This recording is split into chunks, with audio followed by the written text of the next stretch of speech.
I walked into the office on a Tuesday morning and discovered that the remote work policy I had been using for 2 years had been suddenly and exclusively revoked for my position only.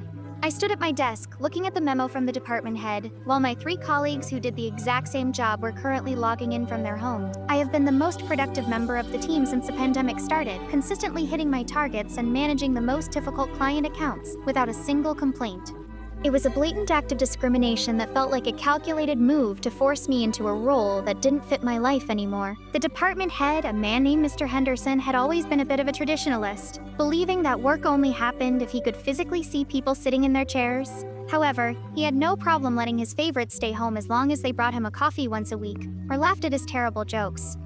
I had always been professional and focused on the results, which apparently made me an easy target for his need for control. Seeing the memo on my desk, I felt a surge of hot, stinging anger that made my vision blur as I realized that my hard work was being rewarded with a set of rules that applied to no one else. Mr. Henderson, I was wondering why the remote policy was changed for my role while everyone else in the department is still working from home, I asked, walking into his office and setting the memo on his desk. He didn't even look up from his computer. He just told me that he felt my role required more of a physical presence for team-building purposes. He actually had the nerve to say that it wasn't a personal decision, but a strategic move for the good of the company's culture. I felt a surge of adrenaline that made my hands shake, a realization that he was using corporate jargon to hide the fact that he was simply picking on the person who didn't play his social games. I told him that if the culture of the company was based on a lack of fairness and inconsistent rules, then it wasn't a culture I wanted to be a part of anymore. I pulled out my laptop and showed him the performance metrics from the last 12 months, proving that my productivity had actually increased by 20% since I started working remotely. Sai made it clear that I wasn't asking for special treatment. I was asking for the same treatment that every other person in my position was receiving.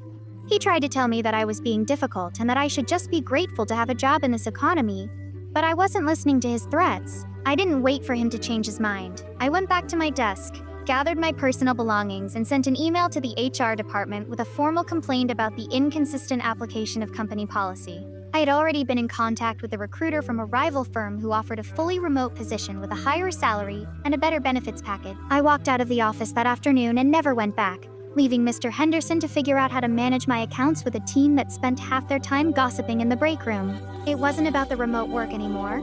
It was about the fact that I wouldn't work for a man who didn't respect my boundaries.